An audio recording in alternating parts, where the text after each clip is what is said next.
Sebenarnya kan begini, PDI Perjuangan tidak mungkin mengkhianati cita-cita reformasi.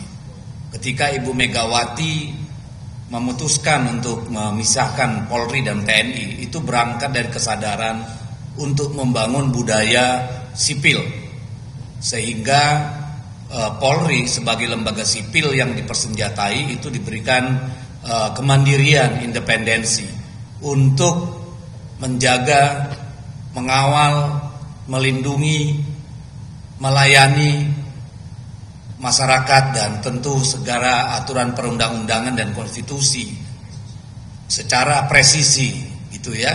Mereka punya sumpah yang namanya Tribrata dan Catur Prasetya, yang kalau dilihat butir per butir itu sungguh-sungguh satria sifatnya ya. Tapi yang kita alami kan selama ini institusi Polri tidak saja di bidang politik, tapi hal-hal yang terkait dengan institusinya sendiri dan pelayanan pengayomannya terhadap masyarakat mengalami degradasi luar biasa. Tidak saja di tingkat bawah di mana banyak sekali oknum Polri yang kemudian terlibat narkoba, perkelahian dan segala macam, ya banyak sekali kita temui. Tapi sudah sampai ke pucuk hingga kejadian Sambo kemarin. Kita melihat betapa mengerikan. Lalu kita lihat juga kasus di mana seorang petinggi kepolisian, seorang Kapolda terlibat dalam jual beli narkotika. Ya, jadi ini satu teriakan dari nurani kami yang bersih dan jernih, agar institusi Polri ini melakukan introspeksi ke dalam. Apakah mau seperti ini? Lembaga Polri yang menjadi benteng masyarakat sipil kemudian menjadi institusi yang mengangkangi namanya peraturan, hukum, perundang-undangan, yang ikut mengintimidasi masyarakatnya, cawe-cawe di bidang politik. Kalau institusi Polri sebagai benteng masyarakat sipil kemudian tunduk pada kekuasaan, maka masyarakat sipil rentan menjadi korban kesewenang-wenangan. Itulah yang ingin kami koreksi.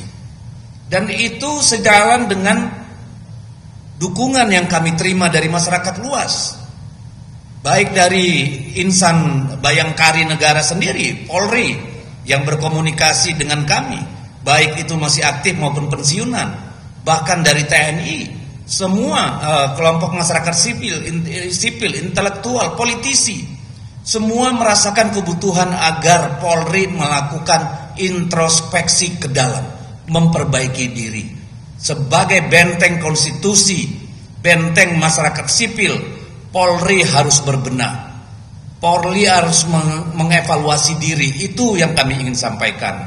Jadi kalau misalnya ada 7 fraksi belum apa-apa sudah menolak wacana itu, ya silakan nanti kita lihat bagaimana masyarakat sipil, bagaimana kaum terdidik, kaum intelektual, akademisi.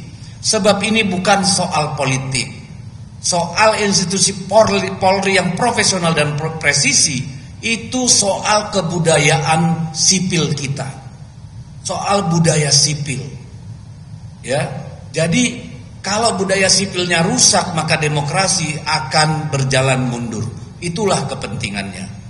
Maka saya kira dalam setiap zaman dipersilahkan kita melakukan evaluasi. Kenapa tidak dilakukan dulu misalnya oleh DPR untuk melakukan evaluasi secara jernih? 2 tahun yang lalu wacana mengembalikan Polri di bawah Kemendagri seperti pada awal-awal Republik berdiri itu sangat kencang, ya, baik dari DPR sendiri maupun dari para peneliti, para intelektual, akademisi, itu kencang sekali. Silakan Anda Google, ya. Jadi bagi kami yang paling penting bagaimana Polri kembali menjadi perkakasnya rakyat, bukan perkakasnya penguasa. Itu yang paling penting. Karena bahayanya akan menciptakan konflik-konflik bersifat gunung es yang suatu saat akan meletup melebihi kemampuan lembaga Polri untuk menangani. Kalau ini kemudian terakumulasi, yang akhirnya akan membuat negara kita terpuruk dalam konflik. Oleh karena itu kami mengimbau, debat ini silakan kita lanjutkan, jangan diputus di tengah jalan. Ini adalah kesempatan bagi Polri mengoreksi diri dan bagi kita semua untuk bersama-sama memahami bahwa kekuasaan itu juga ada batasnya. Apa itu? Aturan, perundang-undangan, etika, moral, adab, itu semualah batas kekuasaan. Dan Polri lah sebagai benteng masyarakat sipil menjaga daripada yang namanya penyalahgunaan kekuasaan. Terima kasih Pak Sekjen.